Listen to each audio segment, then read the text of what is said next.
जो विद्यार्थी मित्रों धोरण 11 चैप्टर नंबर 3 तत्वों वर्गीकरण और गुणधर्मों में आवर्तिता एम अपनी छेल्ले लेक्चर नंबर 8 में अपना पेम्पलेटना प्रश्न नंबर 20 થી 24 सुधी भणी गया था। हवे आज लेक्चर नंबर 9 में अपना पेम्पलेटना प्रश्न नंबर 25 थी आगळ वधीए तो प्रश्न नंबर 25 નું બંધારણ आ રીતનું છે, વિધાન आ રીતનું છે। प्रश्न नंबर 25 નું વિધાન લખીશું। आवर्त अने समूह में आयनीकरण एंथाल्पी में आवर्त अने समूह में आयनीकरण एंथाल्पी में एंथाल्पीनु आवर्ती वलण समझाओ। बरोबर, आवर्त अने समूह में आयनीकरण एंथाल्पीनु आवर्ती वलण समझाओ। तो ध्यान अहींया राखजो, पहेलुं आपणे आयनीकरण एंथाल्पीनी व्याख्या याद करवी पड़े तो आपणने बधुं आवडे। बरोबर, आ प्रश्नों सहज पण गोखवाना नथी। तो भले प्रश्न में पूछाय के ना पूछ्युं होय, आपणे पहली आयनीकरण एंथाल्पीनी व्याख्या लखीशुं। आयनीकरण एंथाल्पी बोलो शू हती व्याख्या? तो वायुरूप तटस्थ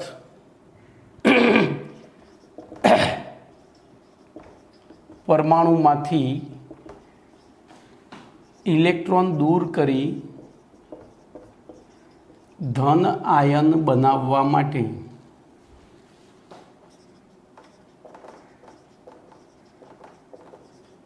जरूरी न्यूनतम ऊर्जा ने आयनीकरण एंथाल्पी कहे छे। जरूरी न्यूनतम ऊर्जा ने आयनीकरण एंथाल्पी कहे छे। हवे आपणे विचारीए, चलो पहलू तो आवर्त में आयनीकरण एंथाल्पीनु मूल्य जोईए। तो आवर्त में आयनीकरण एंथाल्पीना मूल्य में आवर्तन जोजो आ समझावानुं छे। तो ये समझावा माटे आपणे 3 विधान तो फिक्स ज लखवाना छे के ए विधान में एवुं छे, आधुनिक आवर्त कोष्टक में कोईपण आवर्त में हवे आवर्त छे एटले क्या जवाय?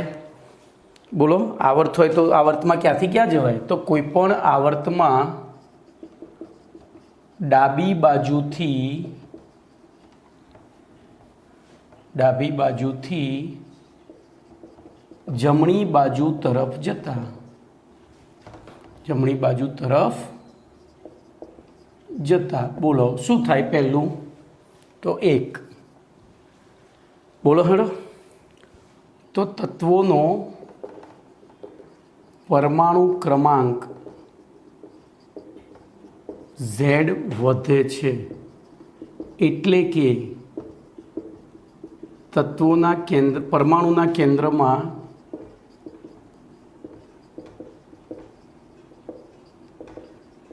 प्रोटोननी संख्या क्रमशः वधे छे। बोलो कम्प्लीट। पछी बीजू शू थाय? बोलो चलो। तो हवे जो आ परमाणु क्रम तत्वोना परमाणुनी बाह्यतम कक्षा में हवे आपने खबर है कि कोईपण परमाणु विस्तारनी दृष्टिए तटस्थ होय तो केंद्र में प्रोटोननी संख्या वधे एम परमाणुनी बाह्यतम कक्षा में इलेक्ट्रॉननी संख्या क्रमशः वधे छे। बोलो कम्प्लीट। परंतु तत्वोना बोलो हेलो शू अचल रहेशे? तत्वोना परमाणुनी બાહ્યતમ કક્ષાનો ક્રમાંક અચળ રહે છે।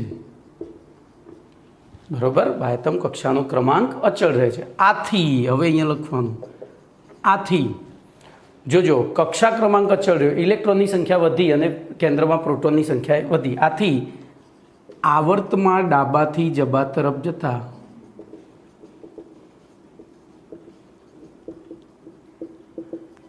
જોજો ભાઈ, તમે એક વખત ડાબી બાજુથી જમણી બાજુ એવું લખ્યું હોય તો ફરીથી ડાબા જબા લખી શકો, સીધું દરેક વખતે ડાબા જબા લખી ના શકાય, નહીંતર એનો માર્ક્સ ઉડાડી દેશે। કારણ કે એબ્રિવેટેડ ફોર્મ ત્યારે જ લખાય જ્યારે એક વખત એનું ફૂલ ફોર્મ આવી ગયેલું હોય। તો આથી આવર્તમાં ડાબાથી જબા તરફ જતા તત્વોના પરમાણુની બાહ્યતમ કક્ષામાં આવેલા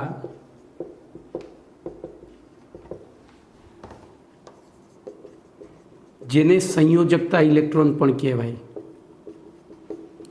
ઇલેક્ટ્રોન ઉપર કેન્દ્રમાં આવેલા પ્રોટોન વડે લાગતું કેન્દ્રીય આકર્ષણ બળ, હું અહીંયા કૌંસમાં લખીશ કેન્દ્રીય આકર્ષણ બળ ક્રમશઃ વધે છે। બોલો, જેમ જેમ અંદર આપણે ડાબી બાજુથી જમણી બાજુ જતા ગયા એમ કેન્દ્રમાં પ્રોટોન વધ્યા, બાહ્યતમ કક્ષામાં ઇલેક્ટ્રોન વધ્યા, બંને વચ્ચેનું આકર્ષણ વધ્યું, આકર્ષણ વધ્યું તો શું થયું? ક્રમશઃ વધે છે। આથી ઇલેક્ટ્રોનનું કેન્દ્રીય બંધન વધે છે। જો આવો એક દાખલો આપણે બીજા પાઠમાં ભણી ગયા હતા, એક ઇલેક્ટ્રોનની કેન્દ્રીય બંધન ઉર્જા આટલી છે તો એની ઉપર કેટલો પ્રકાશ, કેટલી તરંગલંબાઈવાળો પ્રકાશ આપાત કરવાથી તે ઇલેક્ટ્રોનને મુક્ત કરી શકાય, આવો એક દાખલો આપણે ભણી ગયા હતા। તો કેન્દ્રીય બંધન વધે છે। આથી બોલો, હવે એ કેન્દ્રીય બંધન ઉર્જા, આથી કેન્દ્રીય બંધન ઉર્જા, અહીંયા બંધન કૌંસમાં ઉર્જા વધે છે એવું લખીશું। હવે એ કેન્દ્રીય બંધન ઉર્જાનું બીજું નામ શું છે? આયનીકરણ એન્થાલ્પી। કેમ? તો વાયુરૂપ તટસ્થ પરમાણુમાંથી ઇલેક્ટ્રોન દૂર કરી ધન આયન બનાવવા માટે જરૂરી ન્યૂનતમ ઉર્જાને, તો એ ઇલેક્ટ્રોનને આપણે દૂર કરવા માટે જે ઉર્જા આપવી પડે એને શું કહેવાય? આયનીકરણ એન્થાલ્પી અથવા કેન્દ્રીય બંધન ઉર્જા। તો આથી આવર્તમાં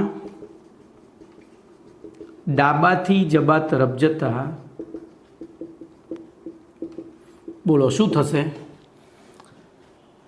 આવર્તમાં ડાબાથી જબા તરફ જતા તત્વોની આયનીકરણ એન્થાલ્પી, જેને બીજું નામ શું આપીશું? કેન્દ્રીય બંધન ઉર્જા। કેન્દ્રીય બંધન ઉર્જા ક્રમશઃ વધે છે। પતી ગયું। આ આવર્તમાં સમજૂતી આપી। ચલો હવે સમૂહમાં તમે શું કરશો? હું લખવાનો નથી, સમૂહમાં હું આ જ બોર્ડમાં સુધારો વધારો કરીશ। તો અહીંયા આપણે ટાઇટલ આપીશું સમૂહમાં આયનીકરણ એન્થેલ્પીના મૂલ્યમાં આવર્તન, એવું ટાઇટલ આપીશું। બરાબર, હું હવે બ્લુ પેનથી આ જ લખાણમાં સુધારા કરું છું। બોલો, અહીંયા હું આવર્તની જગ્યાએ શું કરી દઉં? સમૂહ। વિચારો, ચલો હેડો।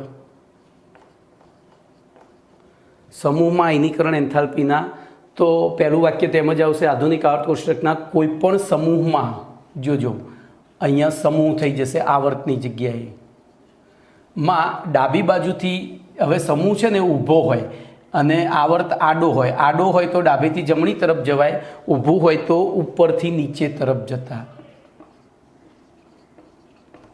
ઉપરથી નીચે તરફ જતા। બોલો શું થશે? તત્વોનો પરમાણુ ક્રમાંક Z વધે છે, એટલે કે તત્વોના પરમાણુ કેન્દ્રમાં પ્રોટોનની સંખ્યા વધે છે। ઉપરથી નીચે જઈએ તો પરમાણુ ક્રમાંક તો વધે।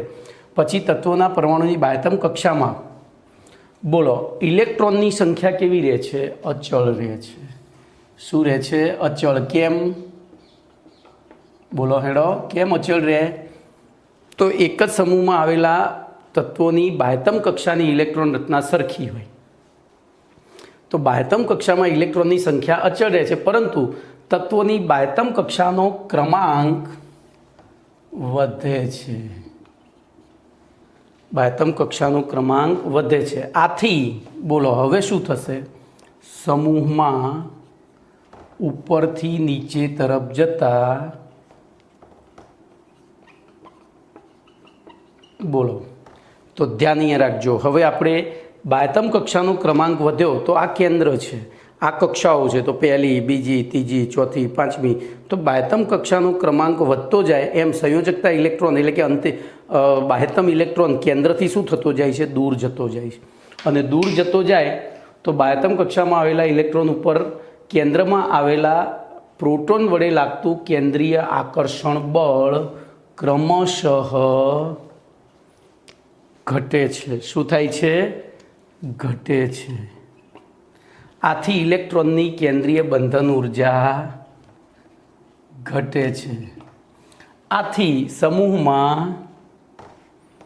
બોલો આથી સમૂહમાં ઉપરથી નીચે તરફ જતા તત્વોની આયનીકરણ એન્થાલ્પી એટલે કે કેન્દ્રીય બંધન ઉર્જા ક્રમશઃ ઘટે છે. એકદમ સિમ્પલ એન્ડ સરળ ભાષામાં લખવાનું છે. કમ્પ્લીટ. તો આ રીતે લખશો તો તમારો 1 માર્ક્સ નહીં કપાય.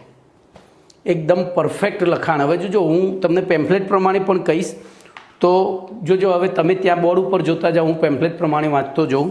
તો આધુનિક આવર્ત કોષ્ટકમાં સમાવિષ્ટ કોઈપણ આવર્તમાં ડાબીથી જમણી બાજુ તરફ જતાં ક્રમશઃ પરમાણુ ક્રમાંક વધે છે. બરાબર. આથી ક્રમશઃ પરમાણુ કેન્દ્રમાં ધન વીજભારિત પ્રોટોનની સંખ્યા વધે છે, જ્યારે બાહ્યતમ કક્ષાનો ક્રમાંક અચળ રહે છે. અહીંયા જોજો પહેલાંની વાત કરે છે. આમ બાહ્યતમ અને ઋણ વીજભારિત ઇલેક્ટ્રોનની સંખ્યા ક્રમશઃ વધે છે. આપણે આ કોની હું વાત કરી રહ્યો છું? આવર્ત માટે. તમારી સામે લખ્યું છે સમૂહ. ચલો હું સમૂહ માટે વાત કરું તો આવર્ત ઓટોમેટિક આવડી જશે. તો આધુનિક આવર્ત કોષ્ટકમાં સમાવિષ્ટ કોઈપણ સમૂહમાં ઉપરથી નીચે તરફ જતા પરમાણુ ક્રમાંક વધે છે. બોલો લખ્યું છે ઉપરથી નીચે તરફ જતા તત્વોનો પરમાણુ ક્રમાંક Z વધે છે, એટલે કે તત્વોના પરમાણુના કેન્દ્રમાં પ્રોટોનની સંખ્યા ક્રમશઃ વધે છે. અને બાહ્યતમ કક્ષાનો ક્રમાંક પણ વધે છે, જ્યારે બાહ્યતમ કક્ષામાં રહેલા ઇલેક્ટ્રોનની સંખ્યા અચળ રહે છે. બરાબર. આથી સમૂહમાં ઉપરથી નીચે તરફ જતા બાહ્યતમ કક્ષાના ક્રમાંક વધતો હોવાથી સમૃદ્ધ કક્ષામાં ઇલેક્ટ્રોનની સંખ્યા વધે છે. આથી તેમના વડે બાહ્યતમ કક્ષામાં આવેલા ઇલેક્ટ્રોન ઉપર લાગતી સ્ક્રીનિંગ અસર, જો અહીંયા સ્ક્રીનિંગ અસરનો પણ ઉલ્લેખ કર્યો છે. કારણ કે અંદરની કક્ષામાં જે ઇલેક્ટ્રોન ભરાય એ બાહ્યતમ કક્ષા ઉપર શું લગાડશે? સ્ક્રીનિંગ અસર. તો અહીંયા 2 પરિબળો અસર કરશે. એક તો કેન્દ્રથી અંતર પણ વધ્યું અને સાથે સાથે અંદરના ઇલેક્ટ્રોનની સ્ક્રીનિંગ અસર પણ વધી. એ બંને ભેગા થઈ અને બાહ્યતમ કક્ષાના ઇલેક્ટ્રોન ઉપર લાગતું કેન્દ્રીય આકર્ષણ બળ શું કર્યું? ઘટાડ્યું. અને કેન્દ્રીય આકર્ષણ બળ ઘટ્યું એથી કેન્દ્રીય બંધન ઉર્જા એની ઘટી. અને તેના કારણે બોલો સમૂહમાં ઉપરથી નીચે તરફ જતા તત્વોના પરમાણુની આયનીકરણ એન્થાલ્પીનું મૂલ્ય ક્રમશઃ ઘટે છે. આ જ વસ્તુ તમે મેં જ્યાં સમૂહ લખ્યું છે પછી ઉપર નીચે લખ્યું છે ત્યાં ડાબી જમણી બાજુ વધે છે ત્યાં ઘટે છે, ઘટે છે ત્યાં અચળ રહે છે, એવું એ આટલું બદલો. એટલે આખી થિયરી એકદમ બુદ્ધિથી જવાબ આપવાનો છે. તમારે આ 3 વાક્યો યાદ રાખો. કોઈ પણ આવર્તનીય ગુણધર્મને સમજાવવા માટે આ 3 વાક્યો તો લખવાના છે. આ સમૂહ માટે છે. આવર્ત માટે હોય તો આ તો ફિક્સ જ બંને માટે, પણ આવર્ત માટે હોય તો બાહ્યતમ કક્ષાનો ક્રમાંક જ વધે. બરાબર. અને કમ્પ્લીટ બાહ્યતમ કક્ષાનો ક્રમાંક પેલામાં અચળ રહે સમૂહમાં, આવર્તમાં, અને ઇલેક્ટ્રોનની સંખ્યા વધે. તો આટલું યાદ રાખવાનું છે.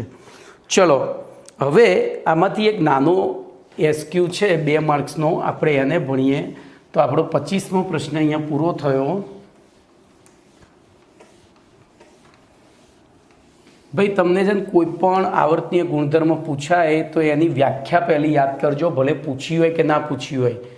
બરાબર. વ્યાખ્યા યાદ આવશે ને તો બધું આવડશે. એટલે વ્યાખ્યા યાદ રાખજો. આયનીકરણ એન્થાલ્પી એટલે વાયુરૂપ તટસ્થ પરમાણુમાંથી એક ઇલેક્ટ્રોન અથવા તો ઇલેક્ટ્રોન દૂર કરી ધન આયન બનાવવા માટે જરૂરી ન્યૂનતમ ઉર્જાને. હવે જો અહીંયા 26મો પ્રશ્ન છે, એનું વિધાન હું લખું છું, પછી આપણે આગળ ચર્ચા કરીએ. તો ક્વેશ્ચન નંબર 26, એક જ કક્ષામાં આવેલી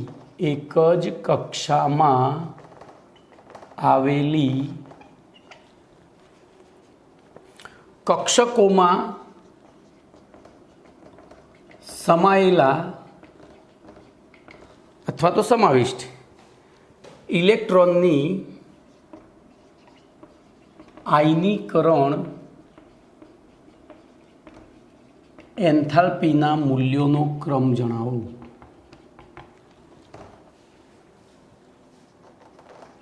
સમજાવો અથવા જણાવો. જોજો, હવે આપણે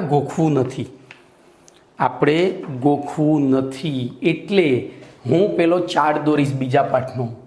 1s 2s 3s 4s 5s 6s 7s 8s 2p 3p 4p 5p 6p 7p 3d 4d 5d 6d 4f 5f. હવે ચાર્ટ દોરી કાઢીએ.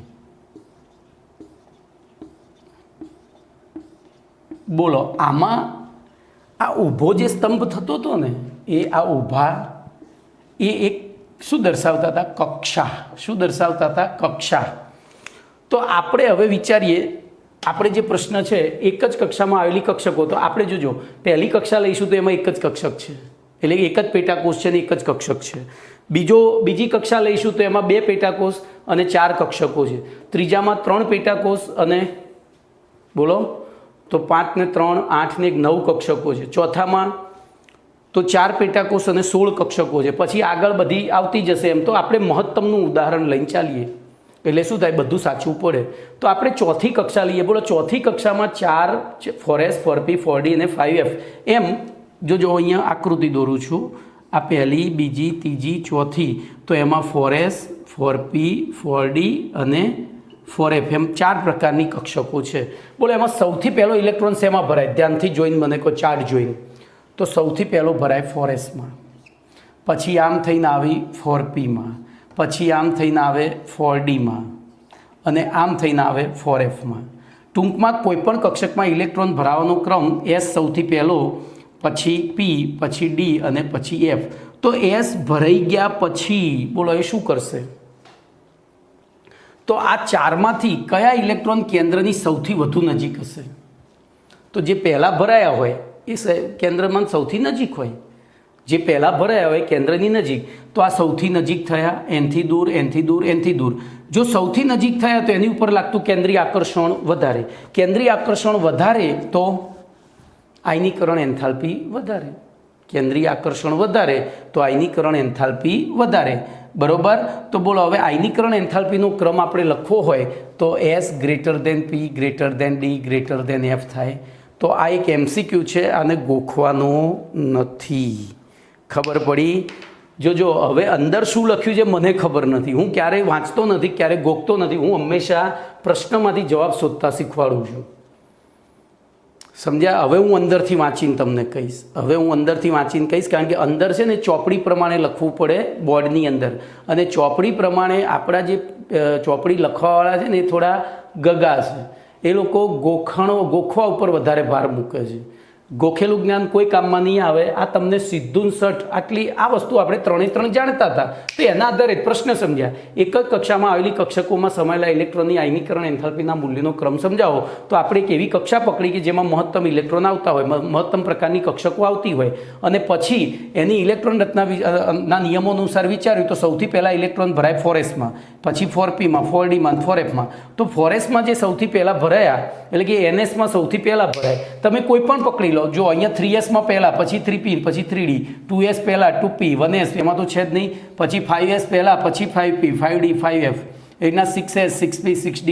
તો કોઈપણ કક્ષામાં રહેલી કક્ષકો પૈકી સૌથી પહેલો ઇલેક્ટ્રોન કઈ કક્ષકમાં ભરાય? તો sમાં, પછી pમાં, dમાં. એટલે કે સૌથી નજીક કોણ ભરાશે?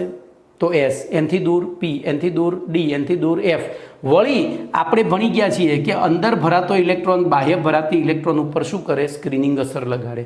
એટલે કે આને કેન્દ્રથી નજીક આવતા રોકે. તો જો આની ઉપર એક જ સ્ક્રીનિંગ અસર લાગે છે, આની ઉપર તો 2 લાગે. જુઓ, પીની, ડીની, એસ અને પીની. આની ઉપર કેટલી લાગશે? તો 3 લાગશે. જુઓ, તો આની ઉપર લાગતું કેન્દ્રીય આકર્ષણ સૌથી ઓછું હોય, અને એના કારણે જેટલું આકર્ષણ ઓછું એટલી આયનીકરણ એન્થાલ્પી ઓછી. તો બોલો, સૌથી વધુ આયનીકરણ એન્થાલ્પી s, પછી p, પછી d અને પછી f. હવે હું ટેક્સ્ટબુક પ્રમાણે વાંચું છું, તમે જોજો.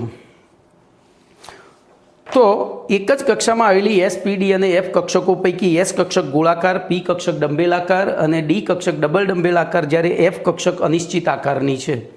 હવે જો આને નાકારને આ જવાબને નાકારને કંઈ લેવા દેવા છે ખરું, પણ તોય લખવું પડે.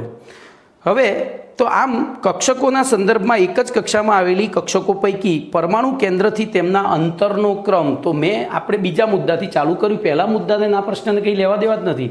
તો પરમાણુ કેન્દ્રથી અંતરનો ક્રમ, તો સૌથી ઓછું અંતર એસનું, એનથી વધુ પી, એનથી વધુ ડી, એનથી વધુ એફ.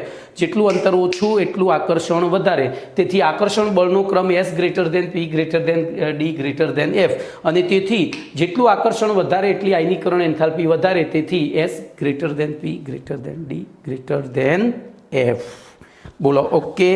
ચલો હવે 27મો પ્રશ્ન બહુ મસ્ત પ્રશ્ન છે. હું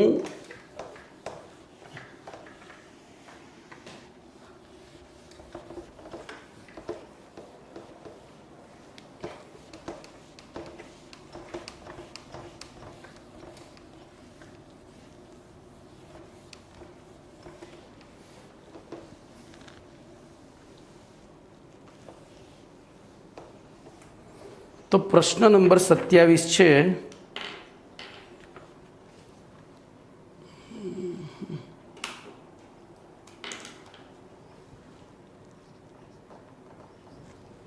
આયનીકરણ એન્થાલ્પીના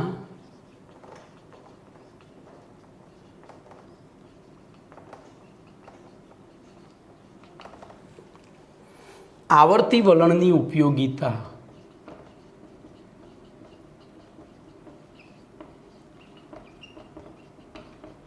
ઉદાહરણ આપી સમજાવો.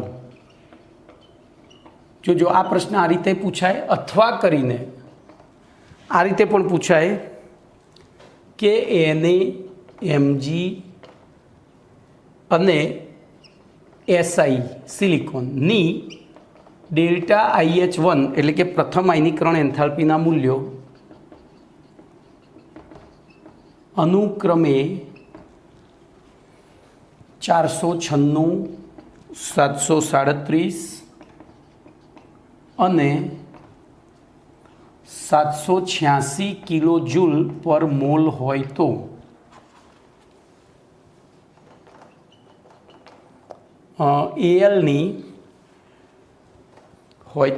એલની ડેલ્ટા IH1નું મૂલ્ય 575 અને 760 કિલો જૂલ પર મોલ પૈકી કયું હશે? આવો આખો MCQ. તો જો આ જે આયનીકરણ એન્થાલ્પીના આવર્તી વલણની ઉપયોગિતા સમજાવો તો એમાં આ જ ઉદાહરણ લઈને સમજાવવાનું. એટલે એક કાંકરી બે પક્ષી મરી જાય, બરોબર. એમાં તમારે કદાચ મૂલ્યો નહીં યાદ રાખવાના, તમારે એમ જ લખવાનું સોડિયમ, મેગ્નેશિયમ, એલ્યુમિનિયમ અને સિલિકોનને આયનીકરણ એન્થાલ્પીના, અહીંયા ધ્યાન રાખજો હું અથવા કરીને લખી દઉં છું, SOMAC ને તેમની ડેલ્ટા IH1 ના ઉતરતા ક્રમમાં ગોઠવો. ચાલે આવું. બસ આ ત્રણમાંથી કોઈ પણ ઉતરતા કે ચડતા, આ ત્રણ પ્રશ્નોનો જવાબ એક જ થશે. એનો જવાબ એક જ રીતે લાવવાનો છે. ચલો તો હવે આપણે જવાબ આપવાની શરૂઆત કરીએ. તો મેં તમને કહ્યું હતું કોઈ પણ આવર્તનીય ગુણધર્મ આવતો હોય ત્યારે તમારે પેન્સ, પેન્સ, બરોબર, PENSS સ્થિરતા અને સમૃદ્ધ ઇલેક્ટ્રોન રચના, એ તો જરૂર પડશે ત્યારે આવશે. એ કોષ્ટક દોરવાનું છે. તો જો આપણે સૌથી પહેલાં કોષ્ટક દોરીશું. કોષ્ટકમાં 4 વસ્તુ. પહેલું તત્વ, પછી ઇલેક્ટ્રોન રચના, પછી P+ની સંખ્યા, E- સંખ્યા, Nની સંખ્યા. જો N 0 નહીં, અને S. P એટલે પ્રોટોનની સંખ્યા, E એટલે ઇલેક્ટ્રોનની સંખ્યા, N એટલે બાહ્યતમ કક્ષાનો ક્રમાંક અને S એટલે સ્થિરતા. હવે આ તત્વોને આપણે એમના પરમાણુ ક્રમાંકના ચડતા ક્રમમાં જ ગોઠવી દેવાના.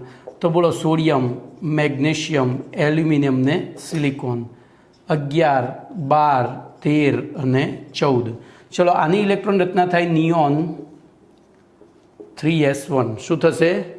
Neon 3s1. ચલો એવી રીતે આની થશે નિયોન 3s2. આની થશે નિયોન 3s2 3p1 અને આની થશે નિયોન 3s2 3p2. 10 ને 2 12 ને 2 14. બોલો કમ્પ્લીટ. હવે એમાં પ્રોટોન ઇલેક્ટ્રોન ન્યુટ્રોનની સંખ્યા આપણે લખી દઈએ. તો બોલો પ્રોટોનની સંખ્યા અહીંયા 11 12 13 14. ચલો બાહ્યતમ કક્ષામાં ઇલેક્ટ્રોનની સંખ્યા 1 2 3 4. જોજો અહીંયા બે કક્ષકોનો ક્રમાંક 3 છે એટલે બંને બાહ્યતમ કક્ષાની કક્ષકો કહેવાય. એવી રીતે અહીંયા બાહ્યતમ કક્ષાનો ક્રમાંક બધામાં 3 3 3 છે. હવે ચોથું પરિબળ સ્થિરતા વિચારો. તો સ્થિરતા આપણે કેવી રીતે વિચારી શકાય? તો ઇલેક્ટ્રોન રચનાની સ્થિરતા. ધ્યાન રાખજો. બીજા પાઠમાં આપણે ઇલેક્ટ્રોન રચના ભણ્યા પછી એક પ્રશ્ન હતો કે કયા તત્વો વિશિષ્ટ સ્થિરતા ધારણ કરે. તો જે તત્વોની બાહ્યતમ કક્ષામાં આવેલી કક્ષકો સંપૂર્ણ ભરાયેલી હોય અથવા અર્ધપૂર્ણ ભરાયેલી હોય. બોલો તો અહીંયા અર્ધપૂર્ણ છે. ચલો વાંધો નહીં. આ સંપૂર્ણ છે. પછી તો આ સંપૂર્ણ અને આ અર્ધપૂર્ણ છે એટલે આ ના ગણાય. આ સંપૂર્ણ અને આ અર્ધપૂર્ણ નથી. આમાં એક જ ઇલેક્ટ્રોન. અર્ધપૂર્ણ ક્યારે થાય? p તો 3 હોય ત્યારે. આ પણ 4 હોય ત્યારે સંપૂર્ણ થાય. એટલે આ બે સ્થાયી નથી, આ પણ સ્થાયી નથી, કારણ કે એના કરતાં આની સ્થિરતા વધારે છે. અર્ધપૂર્ણ ભરેલી હોય એના કરતાં સંપૂર્ણ ભરેલીની સ્થિરતા વધારે હોય. તો બોલો આ સૌથી વધારે સ્થાયી છે. તો હું ત્યાં બ્લુ કલરની પેનથી S લખીશ. જોજો આપણે આ વિચારી લેવાનું. હવે આની અસર થતી નથી એટલે આ ભૂલી જવાનું, કારણ કે બાહ્યતમ કક્ષાનો ક્રમાંક 1 જ છે. હવે વિચારો તો 11 અને 1 વચ્ચે આકર્ષણ, 12 અને 2, 13 અને 3, 14 અને 4. બરોબર. તો આમાં કયું આકર્ષણ સૌથી વધારે હશે? તો આ રહ્યું. પછી એનથી ઓછું, તો સૌથી ઓછું કયું હશે? આ. જોજો આ સૌથી વધુ, આ સૌથી ઓછું. તો આ બેનો ક્રમ નક્કી કરવાનો છે. વિચારો. હવે પ્રશ્ન જુઓ. આયનીકરણ એન્થાલ્પી છે. આયનીકરણ એન્થાલ્પી એટલે ઇલેક્ટ્રોન ઘુમાવવા માટે જરૂરી ઉર્જા. હવે આ બેમાંથી કોણ સરળતાથી ઇલેક્ટ્રોન ઘુમાવશે? વિચારો તો આ ઇલેક્ટ્રોન રચના સ્થાયી છે. જોજો આ કેવી છે? સ્થાયી. અને આ અસ્થાયી છે. પણ આ જો એક ઇલેક્ટ્રોન ઘુમાવે, અહીંયા લખું છું, એક ઇલેક્ટ્રોન ઘુમાવે તો સ્થાયી બને. બોલો આ એક ઇલેક્ટ્રોન ઘુમાવે તો શું થાય? અસ્થાયી બને. સ્થાયી છે, અસ્થાયી બને. અને અહીંયા એક ઘુમાવે એટલે 3s2 ઇલેક્ટ્રોન રચના ધારણ કરે. તો બોલો હવે શું થશે? તો આ બેમાંથી ઇલેક્ટ્રોન ઘુમાવવાની વૃત્તિ કોની વધારે? તો આની ઇલેક્ટ્રોન ઘુમાવવાની વૃત્તિ વધારે, એટલે કે આ સરળતાથી ઇલેક્ટ્રોન ઘુમાવશે, આ મુશ્કેલીથી. તો જોજો આપણે આયનીકરણ એન્થાલ્પીનો ક્રમ લખીએ અહીંયા. તો આયનીકરણ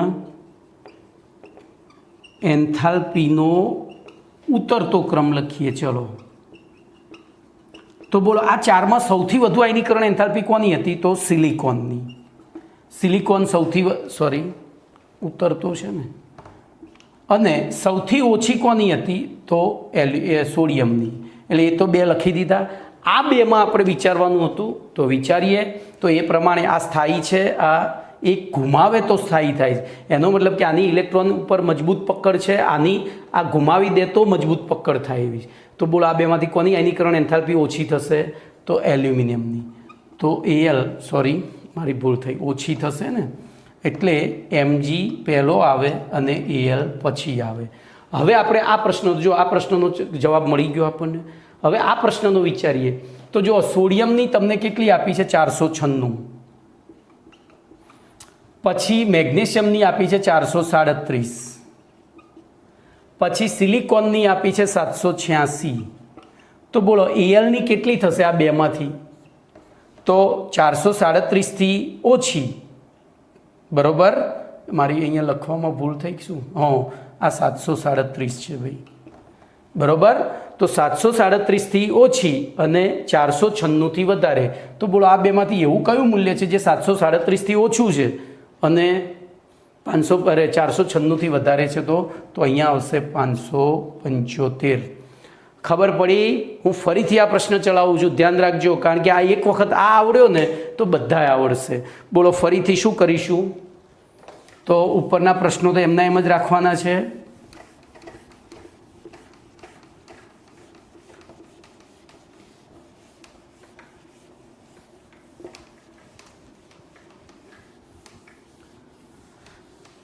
તો તમારે એક સરસ કોષ્ટક દોરવાનું. બોલો, પહેલું તત્વ, પછી ઇલેક્ટ્રોન રચના, પછી પી ઈ, પી પ્લસ, ઈ માઇનસ, એન અને એસ. ચલો અહીંયા 100 મે એ સી 11 12 13 14 પરમાણુ ક્રમાંક. આની ઇલેક્ટ્રોન રચના નિયોન કમ્પ્લીટ 3s1, આની ઇલેક્ટ્રોન રચના નિયોન કમ્પ્લીટ 3s2, આની ઇલેક્ટ્રોન રચના નિયોન કમ્પ્લીટ 3s2 3p1, આની ઇલેક્ટ્રોન રચના નિયોન કમ્પ્લીટ 3s2 3p2. ચલો પ્રોટોનની સંખ્યા તો પરમાણુ ક્રમાંક જેટલી જ 11 12 13 14. ચલો બાહ્યતમ કક્ષામાં ઇલેક્ટ્રોનની સંખ્યા તો અહીંયા નિયોન સિવાયના જે 12 દેખાયા છે આપણે આ જોવાનું. હો ભાઈ, આ એનનું મૂલ્ય જે મહત્તમ હોય ને એ બાહ્યતમ કક્ષા કહેવાય. તો બધામાં તગડો જ છે, તો આપણે અહીંયા તો તગડો મૂકી દઈએ. અને પછી 1 2 3 4. ચલો હવે આ એસ શેના માટે છે? તો સ્થિરતા માટે. અને સ્થિરતા આપણે ભણ્યા હતા બીજા પાઠમાં. તો જે તત્વોની બાહ્યતમ કક્ષામાં આવેલી કક્ષકો સંપૂર્ણ ઇલેક્ટ્રોનથી સંપૂર્ણ ભરાયેલી હોય તે સૌથી વધુ સ્થાયી હોય, અને અર્ધપૂર્ણ ભરાયેલી હોય એની સ્થિરતા બીજા નંબરે હોય, જ્યારે બાકીના બધાની સ્થિરતા ત્રીજા નંબરે આવે. તો બોલો આ સ્થાયી થશે. હવે વિચારીએ તો આપણે આયનીકરણ એન્થાલ્પીના વલણો જો, તો આયનીકરણ એન્થાલ્પીનો આધાર આકર્ષણ બળની માત્રામાં હોય. બોલો અહીંયા આની તો અસર થતી નથી, કારણ કે બધાય 3 જ છે, એટલે બાહ્યતમ કક્ષા અચળ છે. એટલે આપણે જોવાનું શું રહે હવે? પ્રોટોન ઇલેક્ટ્રોનની સંખ્યા. તો બોલો એ પ્રમાણે આ આકર્ષણ સૌથી વધુ, આ સૌથી ઓછું. તો આપણે ઉતરતો ક્રમ લખીએ તો આયનીકરણ નો ઉતરતો ક્રમ. જોજો આયનીકરણ આ શું છે? આકર્ષણ છે. આ પણ આકર્ષણ છે. તો આકર્ષણ જેટલું વધારે પ્રોટોન ઇલેક્ટ્રોન વચ્ચે એટલી આયનીકરણ એન્થાલ્પી વધારે. તો બોલો સૌથી વધુ થશે સિલિકોનની, સૌથી ઓછી થશે સોડિયમની. એ તો ખબર પડી ગઈ. હવે આ બેમાં વિચારવાનું છે. બોલો આ એક ઇલેક્ટ્રોન ગુમાવી દે તો શું કઈ ઇલેક્ટ્રોન રચના ધારણ કરે? મેગ્નેશિયમ જેવી સ્થાયી. મેગ્નેશિયમ જેવી સ્થાયી ઇલેક્ટ્રોન રચના ધારણ કરે. એટલે કે એનો મતલબ કે આની ઇલેક્ટ્રોન ગુમાવવાની વૃત્તિ વધારે છે. ગુમાવવાની વૃત્તિ વધારે છે એનો મતલબ આયનીકરણ એન્થાલ્પી ઓછી છે. તો બોલો અહીંયા એમજી એલ પાછળ જતો રહેશે, એમજી આગળ આવી જશે. કમ્પ્લેટ ખબર પડી ગઈ. તો આવા એમસીક્યુ જ્યારે પૂછાય ત્યારે આ રીતે જવાબ આપવાનો છે. ચલો એના પછી મસ્ત પ્રશ્ન છે, આવો ને આવો જ તમારે વિચારીને મને જવાબ આપવાનો છે. પ્રશ્ન નંબર 28. આ શીખ્યા ને એના ઉપરથી જ પ્રશ્ન છે.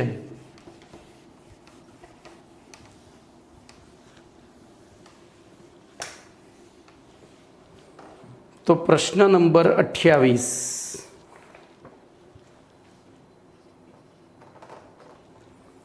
એક જ આવર્તમાં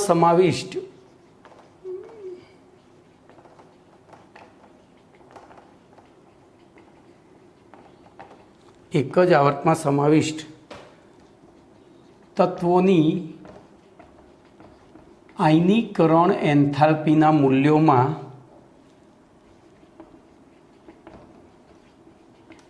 મૂલ્યોના ક્રમમાં અપવાદ સમજાવો.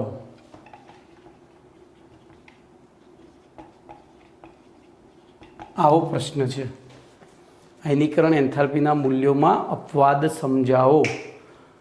તો એક જ આવર્ત માટે આપણે જો અહીંયા પ્રશ્નનો જવાબ આપણે જાતે બનાવવાનો છે. તમે કોઈ પણ આવર્ત લઈ શકો, બરાબર, પણ આપણે જનરલી જે બધું સમજાઈ દેતો એવો આવર્ત તો બીજો આવર્ત લેવાય. લીબે બોકાનાઓ ફ્લોની સોમેસી, બરાબર. બીજા આવર્તમાં પેલા પછી શું થશે? ડી અને એફ વિભાગ આવે ત્યાં થોડી મુશ્કેલી પડે. ટૂંકમાં બધી સમજૂતી આપી શકાય એવો આવર્ત પસંદ કરો. તો બીજો કે ત્રીજો તમે પસંદ કરો, ચોથો કરશો તો દુઃખી થશો. જવાબ એ જ આવશે, પણ વધારે ચર્ચા કરવી પડશે, સમજૂતી આપવા માટે વધારે ચર્ચા કરવી પડશે. તો આવા પ્રશ્નો જ્યારે આવે ત્યારે બુદ્ધિથી આવર્ત અને સમૂહની પસંદગી. સમૂહ આવે તો સમૂહ લગભગ 14મો જ પસંદ કરવાનો. સમૂહ આવે કેમ? તો બાહ્યતમ કક્ષામાં 4 ઇલેક્ટ્રોનો એટલે એમાં ધાત્વીય ગુણ પણ છે, અધાત્વીય ગુણ પણ છે, એટલે બધું આવી જાય. સમજ્યા? તો જોઈએ. તો સામાન્ય રીતે આપણે એવું ભણી ગયા આગળ, એક જ આવર્તમાં ડાબીથી જમણી તરફ જઈએ તેમ શું થાય? બોલો. કેન્દ્રમાં પ્રોટોનની સંખ્યા વધે, બાહ્યતમ કક્ષામાં ઇલેક્ટ્રોનની સંખ્યા વધે, પરંતુ બાહ્યતમ કક્ષાનો ક્રમાંક અચળ રહે. તેથી કેન્દ્રના પ્રોટોન વડે બાહ્યતમ કક્ષામાં રહેલા ઇલેક્ટ્રોન ઉપર લાગતું આકર્ષણ બળ ક્રમશઃ વધે છે, અને આકર્ષણ બળ વધે છે તેથી આયનીકરણ એન્થાલ્પી ક્રમશઃ વધે છે. આ એક કોમન વાક્ય હતું, સનાતન સત્ય નથી. હવે આપણે ચેક કરીશું કે શું ખરેખર આ વસ્તુ સાચી છે કે એમાં ક્યાંક અપવાદ મળે છે. તો એના માટે હું હવે છે ને, ભલે આવર્તનો પણ ઊભી ઇલેક્ટ્રોન રચના લખીશ તો લી બે બો કા ના ઓ ફ્લોની. બરોબર? લી બે બોકા નાઓ ફ્લોની. બોલો. લિથિયમનો પરમાણુ ક્રમાંક તો 3, 4, 5, 6, 7, 8, 9, 10. ચલો એની ઇલેક્ટ્રોન રચના લખીએ તો helium complete 2s1, helium complete 2s2, helium complete 2s2 2p1, helium complete 2s2 2p2, helium complete 2s2 2p3, helium complete 2s2 2p4, helium complete 2s2 2p5 અને હિલિયમ કમ્પ્લીટ 2s2 2p6. ચલો આમાં આપણે Pence પ્રમાણે જ વિચારીએ. બોલો. તો પ્રોટોનની સંખ્યા 3, 4, 5, 6, 7, 8, 9 ને 10. ચલો બાહ્યતમ કક્ષામાં ઇલેક્ટ્રોનની સંખ્યા તો 1, 2, 3, 4, 5, 6, 7, 8. ચલો બાહ્યતમ કક્ષા બધામાં બગડો છે એટલે હું અહીંયા લાઈન જ દોરી દઉં છું, એની જરૂર છે નહીં, કારણ કે એક સરખું હોય ત્યારે એની અસર થાય નહીં. તો આપણે ત્યાં કશું લખતા જ નથી. હવે સ્થિરતા વિચારો તો આમાંથી કયા તત્વો વિશિષ્ટ સ્થાયી છે? કયા તત્વો વિશિષ્ટ સ્થિરતા ધરાવે છે? બોલો.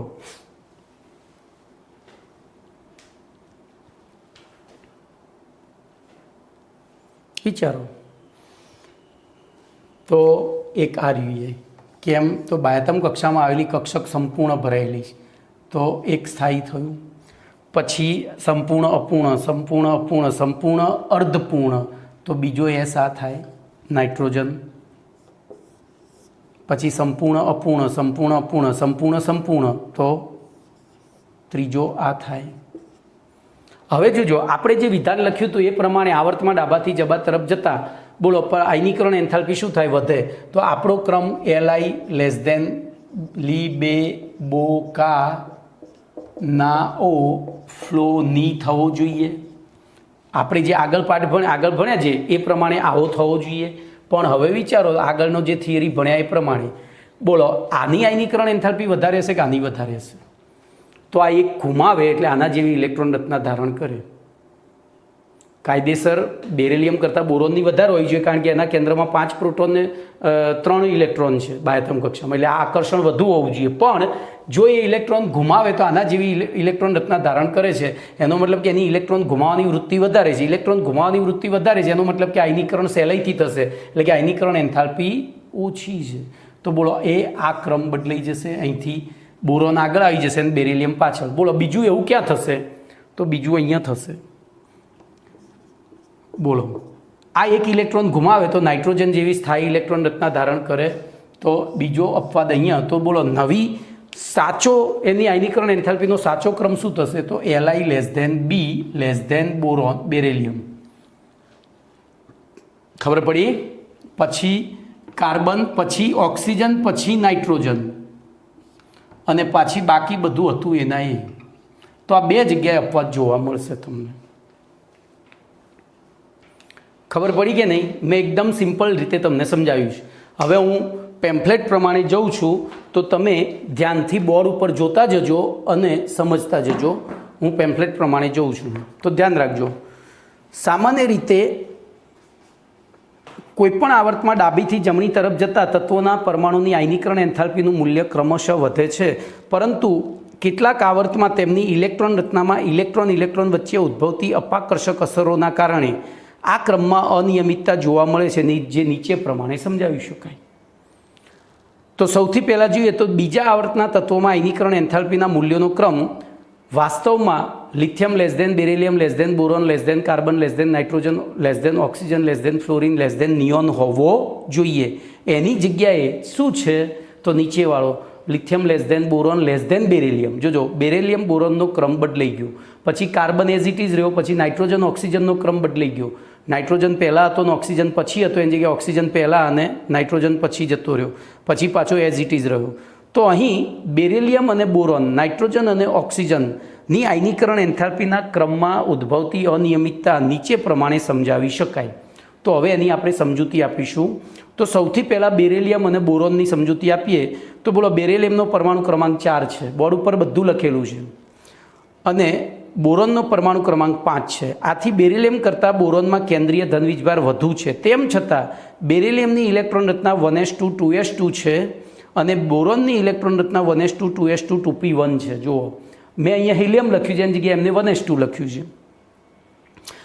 બી પરમાણુનો 2s કક્ષકનો ઇલેક્ટ્રોન અને એટલે બી પરમાણુનો 2s એટલે કે બેરિલિયમ પરમાણુનો 2s ઇલેક્ટ્રોન અને બોરોન પરમાણુનો 2p કક્ષકનો ઇલેક્ટ્રોન તેમના આયનીકરણ દરમિયાન દૂર થાય છે. બોલો, બેરિલિયમ અને બોરોનમાંથી કયો ઇલેક્ટ્રોન દૂર થશે? તો બેરિલિયમનો 2s થાય અને બોરોનનો 2p થાય. બરાબર. હવે એક જ કક્ષામાં આવેલી, આપણે હમણાં જ ભણી ગયા, એક જ કક્ષામાં આવેલી કક્ષકોમાંના ઇલેક્ટ્રોનની આયનીકરણ એન્થાલ્પીનો ક્રમ શું હતો? S greater than P greater than D greater than F હતો. તો એ પ્રમાણે બીમાંના 2s ઇલેક્ટ્રોન કરતાં બોરોનનો 2p ઇલેક્ટ્રોન સરળતાથી દૂર થશે. બરાબર. આથી બેરિલિયમ કરતાં બોરોનની આયનીકરણ એન્થાલ્પી કેવી હશે? ઓછી. અને તેથી બેરિલિયમ અને બોરોનની આયનીકરણ એન્થાલ્પીનો ક્રમ શું થઈ જાય? Boron less than beryllium. ચલો હવે નાઇટ્રોજન ઓક્સિજન માટે વિચારીએ તો સેમ વસ્તુ લખવાની છે. તો નાઇટ્રોજનનો પરમાણુ ક્રમાંક 7 અને ઓક્સિજનનો પરમાણુ ક્રમાંક 8 છે. આમ નાઇટ્રોજન કરતાં ઓક્સિજનનો કેન્દ્રીય ધનવીજભાર વધુ છે. તેમ છતાં નાઇટ્રોજનની ઇલેક્ટ્રોન રચના 1s2 2s2 2px1 2py1 2pz1 એ રીતે લખવાની ભાઈ. જ્યારે ઓક્સિજનની ઇલેક્ટ્રોન રચના 1s2 2s2 2px1 2px2 2py1 2pz1 છે. જુઓ, બરાબર. એ જોતાં માલુમ પડે છે કે O પરમાણુમાં 2px કક્ષકમાં ઇલેક્ટ્રોનનું યુગ્મીકરણ થાય છે અને એ યુગ્મીકરણના કારણે ઇલેક્ટ્રોન વચ્ચે શું થાય? અપાકર્ષણ. અને એના લીધે નાઇટ્રોજન પરમાણુના ઇલેક્ટ્રોનનું યુગ્મીકરણ થતું નથી, તેથી તેમાં અપાકર્ષણ ઓછું હોય છે. આથી નાઇટ્રોજન પરમાણુની 2p કક્ષકના ઇલેક્ટ્રોન કરતાં O પરમાણુની 2p કક્ષકના ઇલેક્ટ્રોન સરળતાથી દૂર થાય છે. ખબર પડી? O પરમાણુની 2p કક્ષકના ઇલેક્ટ્રોન, મેં તમને સ્થિરતા ઉપર સમજાવ્યું, એને ઇલેક્ટ્રોન અપાકર્ષણના આધારે સમજાવ્યું. બે વસ્તુ એક જ થાય છે. આથી નાઇટ્રોજન પરમાણુની 2p કક્ષકના ઇલેક્ટ્રોન કરતાં ઓક્સિજન પરમાણુની 2p કક્ષકના ઇલેક્ટ્રોન સરળતાથી દૂર થાય છે. આથી નાઇટ્રોજન કરતાં ઓક્સિજનની પ્રથમ આયનીકરણ એન્થાલ્પીનું મૂલ્ય ઓછું હોય છે, એટલે કે n ગ્રેટર દેન O હોય છે અથવા તો O લેસ દેન n હોય છે. હવે જોજો, આમાંથી એક MCQ મળે છે. આમાંથી એક MCQ મળે તમને, એમ કે ઓક્સિજન પરમાણુનું આયનીકરણ થાય ત્યારે એમાંનો કયો ઇલેક્ટ્રોન દૂર થશે? તો 2px નો, 2py નો, 2pz નો કે 2s નો? બોલો, કયો ઇલેક્ટ્રોન દૂર થશે? તો 2px નો. કેમ? તો આપણે અહીંયા ઇલેક્ટ્રોન રચના લખીએ એટલે ખબર પડે. બોલો, આ 2s પછી 3p કક્ષકો, તો 1 2 3 અને 4. બોલો, આ કેન્દ્રની નજીક છે એટલે એની ઉપર આકર્ષણ વધારે છે. અહીંયા આકર્ષણ ઓછું, વળી આ એકલ છે એટલે એમાં ઇલેક્ટ્રોન અપાકર્ષણ નથી, જ્યારે અહીંયા ઇલેક્ટ્રોન અપાકર્ષણ વધારે છે. આને 2px કહેવાશે, 2py કહેવાશે, 2pz કહીશું. તો 2pxનો ઇલેક્ટ્રોન સૌથી પહેલો જશે. ખબર પડી? 2pxનો ઇલેક્ટ્રોન સૌથી પહેલો દૂર થશે. પછી કોનો થશે? તો પછી કોઈ પણ ન થાય, પછી કોઈ ફરક નથી પડતો, કારણ કે ત્રણેયની શક્તિ સમાન થઈ જાય છે. ચલો, એના પછી તો હું સમય જોઈ લઉં અને સમયને ધ્યાનમાં રાખી આગળનો પ્રશ્ન ચલાવું. જો કે 44-45 મિનિટ જ થઈ છે પણ નથી ચલાવવું કારણ કે આર્ટિકલ બદલાય છે. એટલે આપણે નવો આર્ટિકલ નવા લેક્ચરમાં લઈએ તો વધુ મજા આવે. આજે પણ ખાસા પ્રશ્નો ચાલી ગયા 25થી 28, 1, 2, 3 ને 4 તો ચાલ્યા જ છે, તો એટલે સુધી જ રાખું છું. ઓકે ભાઈ, બરાબર સમજજો આ વસ્તુને, 2 વાર વિડીયો જોજો, નહીતર આ કન્ફ્યુઝિંગ છે. મગજમાં કોણ વધે ને કોણ ઘટે એ છેલ્લે હું ટ્રીક આપીશ, પછી એક વાક્યમાં આખો પાઠ પતાવી દઈશ, એક જ વાક્યમાં બધું રિવિઝન થઈ જાય એવું કરીશ. ઓકે.